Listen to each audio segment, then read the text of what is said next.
How do you do? Another talk in my series for hostel students who are housebound and doing art. So today I am going to talk about watercolor. Now I know we weren't using that, but some of you might be interested in it. It's a medium that is clean, only uses water. It's different from acrylic in that you use thinner washes and it's more sensitive. You can change things with it though, and it's good for painting outdoors or in a small space in the house. However, I'm different than most watercolor artists in that I like to use it professionally and, make big things in it. And this is a pretty big watercolor painting I've got here. It's influenced by lots of things which I'll explain, but first and foremost you can see it's a whopper of a size for a watercolor. It's on one sheet of paper, and that's about the biggest single sheets of paper you can get. You can buy rolls of paper, but this is a single sheet, and it's very thick. It's like the bark of a tree. They actually call it by pounds. It doesn't mean that it weighs that amount of pounds, but 90 pound is about the thinnest watercolor paper.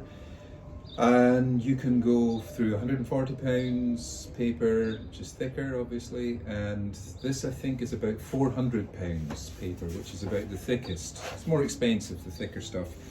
Reason for doing that? It doesn't buckle so much, because when you put water on paper it undulates and buckles, so this doesn't buckle so much, and it's pretty good. You can see there's the tape, I still have it on from the painting.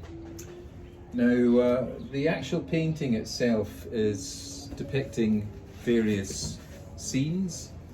I named it after music. I prefer classical music to contemporary music because it's much deeper and more spiritual, and also opens up higher faculties of the being rather than stimulating the kind of more lower elements of your nature emotionally or physically. It elevates you. So I prefer classical music because it's eternal. It takes us into a higher dimension. So I named this after the song cycle by Franz Schubert, which is called Die Winterreise, the winter cycle. And this one is after a song called Der Wanderer, where a man is wandering through the mountains and he hears echoing noises through the trees, and it reminds him of a lover that he had, and so he's holding this flower in memory of her, and she's there perhaps in reality or perhaps just in his imagination. So it captures all of those elements.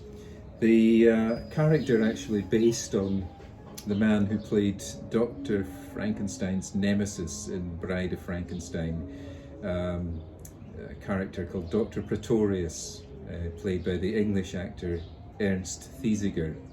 And he had one of those extraordinary faces that you never really see in actors nowadays, where they're all trying to look like clones.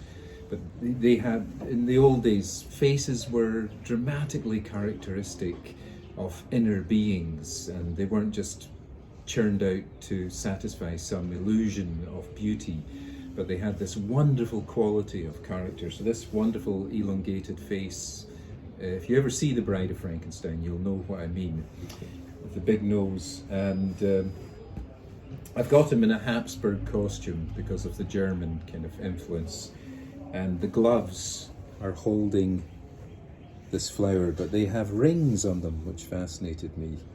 This is all done with white watercolor, gouache, thicker body color, and I have coming out of echoing the rings, coming out of the flower is a tiny, don't know if you can see that, there's a tiny caterpillar. So that's all going on there, and the trees and everything. This is actually based on drawings I did when I was traveling through southern China, and I went on an expedition to the Yellow Mountain, actually climbed the thing. It wasn't as difficult as it sounds because there's steps and, you know, but it was enough, you know, it had to be done in stages.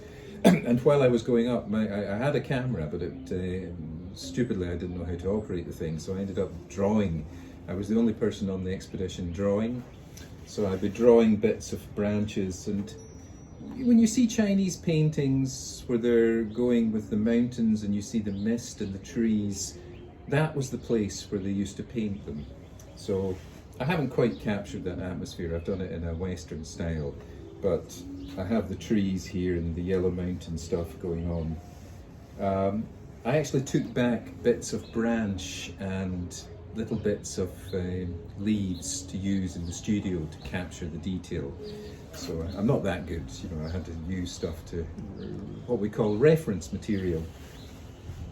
So that's it. It's a watercolor, and you know, with watercolor, you know, you can use students' quality, artists' quality. You start a watercolor like this. It's a pencil drawing on paper. Here's one that was started and never finished. It's a pencil drawing on paper. In this one, you could see I started painting the background initially of this street, and I was going to be leaving the face of this guy until the end. And I start with the things that are furthest away, so I always start painting the clouds, then I'll start painting the buildings that are furthest away and slowly move my way towards the foreground. I always start with what's furthest away from the eye and then work my way towards what's nearest to the eye. It just seems logical to me to do that. Not all artists do that. Some like to slosh the paint all over the thing, but then, you know, there's many different types of artists. Back to this. As you can see, there's a lot going on, and I'll let you examine it. Let you examine it in detail while we listen to the music. Art, I would call this art of the self, you know, because it's really about different experiences that I've put together to try and make a composite image. And in Germany, the art of the self they call Selbstkunst.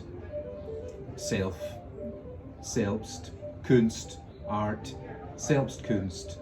And I think this is an example of Selbstkunst, and I think most art really is Selbstkunst when you look at it. You know, it's about what the artist is feeling, what he or she is going through, and what the experience is. And I think good art, like good music, like classical music, lasts for hundreds and hundreds, hopefully thousands of years. And we go back to it. A lot of art of the last few decades, I'm afraid to say, no one in their right mind would bother going back and looking at it. A lot of it will be permanently forgotten. And the same with lots of music. Who can remember stuff from 10 years ago, 5 years ago, even 5 weeks ago? Some of it is just in one ear and out the other. But great music, great art, lingers eternal. So that's it for now. Talking about watercolor, a particular type of painting.